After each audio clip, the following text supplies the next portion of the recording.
being pushed back a little bit because of the rain, the weather, and all that. How did it feel out there? Great. Felt great. Yeah, I'm always excited to get out there every spring training. You know, the more times you can get out there, the more comfortable you get in your mechanics, and you know, just getting back out there to competing is something that I love and enjoy. So you know, it's not for me. It's not oh hum. You know, oh well, it's another spring training. I really enjoy every chance I get to go out there and compete. So you know, today's the beginning of you know, the work in the games and on the field, and you know, continue to look forward to the next outing. Is your process different than what it was in years past? I know you started throwing bullpens a little sooner this time, but yeah, is this spring different?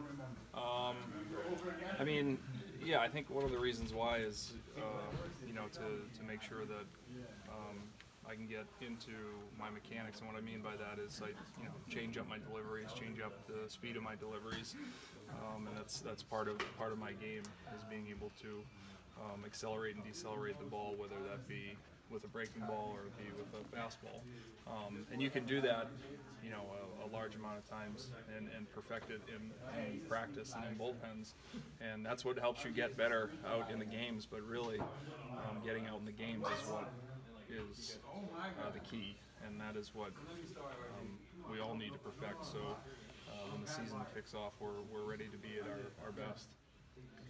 You were kind of intense in your live batting practice on the backfields and kind of setting that tone that day. Did you have that same type of mentality? Were you conscious of doing that for the team Yeah, I mean, today? I think everybody, you know, has an agreement, hopefully with themselves, that they'll give, you know, 100% of their effort every single time that they go out there, and realize that, you know, these opportunities don't come around all the time. And even though it's spring training, you know, you have to have the foresight to understand how fortunate we are to go out there and play, and to put everything that we can out there. And that's something that, even though this is considered, you know, a practice game or spring training, you know, you have to have that mindset, because just like how we practice is how we should play, and I think that's something that does absolutely translate over. The more times you can do it, the more your body gets used to it, the more your mindset stays consistent, and you're, you know, to go out there and perform during the season. Hopefully all those, you know, times that you've been practicing and competing in spring training show during the season. Did the pitch clock have any impact? Did you notice it at all? I didn't even notice it. No, I feel that I work pretty quickly. You know, the one thing about the pitch clock that I will say is that I don't like it, because I don't want it to have effect on the game or an outcome on the game, and I don't think that's, you know, that's like something that should be, you know, just a rule. You know, in the game, you can't, you know, you shouldn't allow something else besides competition to dictate the outcome of the game. And I think that's something that, unfortunately, we're kind of staring down the barrel of. And hopefully, everybody comes to their senses and understands that, you know, having the games dictated by a clock is not something baseball was meant to have happen. Can you see how that would maybe affect the hitters a little bit too? Everybody. I mean, it's not just the pitchers. It's not whether a ball is called. It's also whether a strike is called. And it doesn't matter if it's in the first inning or the ninth inning. You know, every pitch counts. Every pitch matters. And, you know, a clock certainly isn't going to speed up the game. Rich, you had about, I think Dave said you had about 10 bullpens before you arrived here? Is that Yeah, it was 10 to 12. Yeah, we're off the mound quite a bit. in comparison? How is it usually when you come in? 6 to 8. So it's, you know, probably about 4 or 5 more bullpens than what I usually have. And yeah, that was by design to kick off on the 22nd of December, and just be ready to come to camp and make sure everything was in sync, and make sure, you know, arm path was good and release point was good and all that. So kind of didn't really stop throwing after the season ended, but continued to play catch a few times a week just to keep the feel, and that was one of the main reasons why I did that, and, you know, to start earlier.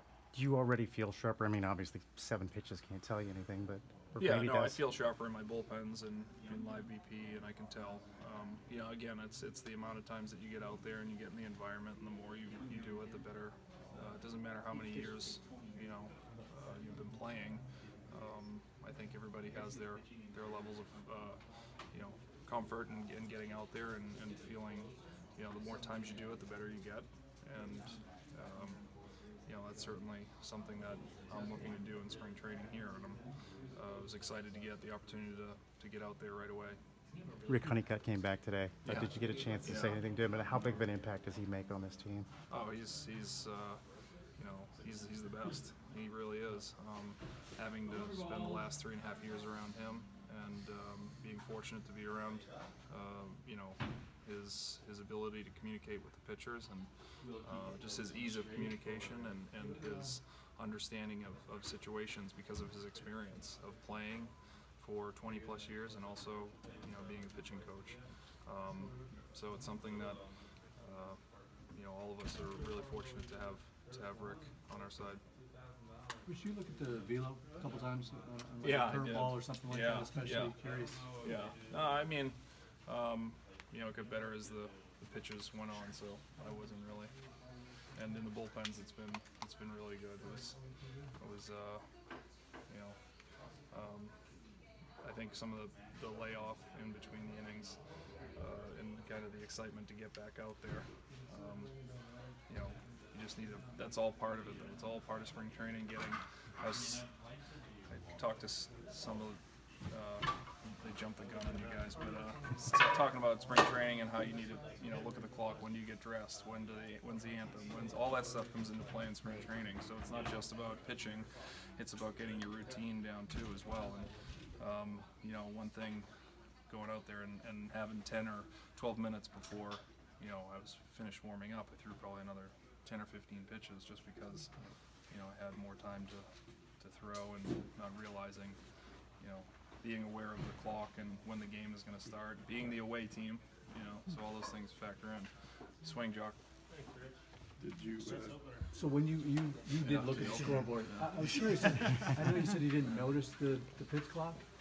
But No, I didn't notice the that pitch clock. big, Yeah. enormous red number next to the velocity. I didn't It know. I didn't didn't even even know. catch Yeah, you. and I think, again, I am against it, but I think and it's just really a fundamental thing for me. That's it. Period. It's not about it's there, great. Maybe we can be aware of it, but if it's going to dictate outcomes of the game, I would hope everybody who is loves the game and watches baseball would be against it for that reason only. And if it's out there and it's hey, we got to pick it up. We're using the clock to kind of use as like a warning or a guideline, right? That would be fine. But no, I didn't really notice the clock. I usually pitch with pretty decent pace anyway, so. I watched. You didn't get past 12. I didn't. Okay. You were good. You were good. They don't have one